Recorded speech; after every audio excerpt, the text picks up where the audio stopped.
Hi friends, good evening to all. இன்றைக்கி ஒரு குட்டி மினி விலாக் பார்த்துடலாங்களா?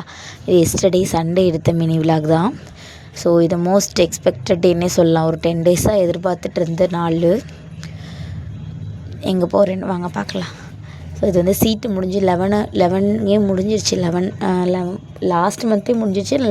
11 தேதிக்கு மேலே வந்து எடுத்துக்கலாம் அப்படின்ற மாதிரி சொல்லியிருந்தாங்க. ஆனால் டைமே கிடைக்கல போகிறதுக்கு. ஸோ இன்றைக்கி தான் அதுக்கான டைம் கிடச்சிது. ஸோ திண்டுக்கல்லில் இருக்கக்கூடிய ஜோஸ் ஆலுக்காஸ்க்கு தான் நாங்கள் வந்து போயிருந்தோம். ரொம்ப வந்து டிசப்பாயின்மெண்ட்டோடு வந்தேன். அது என்னன்றதை நான் உங்களுக்கு லாஸ்ட்டில் சொல்கிறேன். ஸோ கோல்ட் ஷாப்பிங் முடிஞ்சிட்டு பாப்பா வந்து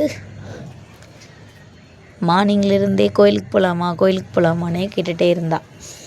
ஸோ ஒரு மாதிரி இருக்கா போலன்னு சொல்லிட்டு, ஸோ குழந்த அவள் வாயிலேருந்தே வருதுன்னு சொல்லிட்டு கிளம்பி சர்ச்சுக்கு போயிட்டு சாமி கும்பிட்டு அப்படியே ஜூஸ் குடிக்கலாம் அப்படின்னு பிளான் போட்டு ஜூஸ் கடைக்கும் போயாச்சு.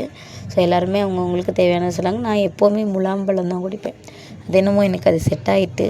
ஸோ முலாம்பழம் குடிச்சிட்டு கொஞ்சம் ஸ்நாக்ஸ் வாங்கிட்டு வீட்டுக்கு வந்துட்டோம்.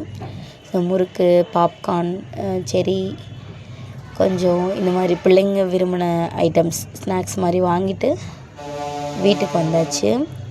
ஸோ லாஸ்ட் அந்த எண்ட் ஆஃப் த டே ஒரு டிசப்பாயின்மெண்ட்டோடு நான் வந்தேன் ஜோஸ் ஆலுக்காஸ்லேருந்து அப்படின்னு சொன்னேன் பார்த்தீங்களா.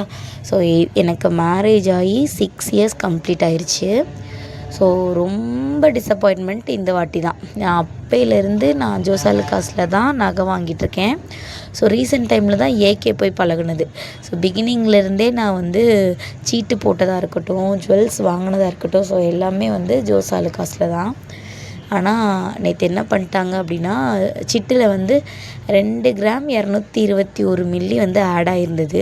ஸோ நான் எடுத்த கம்மல் வந்து பார்த்திங்கன்னா 280, 2 கிராம் 280 மில்லி, எக்ஸ்ட்ராவாக 59 மில்லி தான். அதுக்கே 2800 எனக்கு பில் போட்டு வாங்கிட்டாங்க. ஸோ இதுக்கப்புறம் சீட்டே போடுறதில்லன்ற பிளானில் ரொம்ப டிசப்பாயின்மெண்ட்டோடு நானும் வீட்டுக்கு வந்துட்டேன். ஸோ உங்களுக்கு சண்டே எப்படி போச்சுன்றதை கமெண்ட்டில் சொல்லுங்கள். தேங்க்யூ ஃபார் வாட்சிங். Bye all.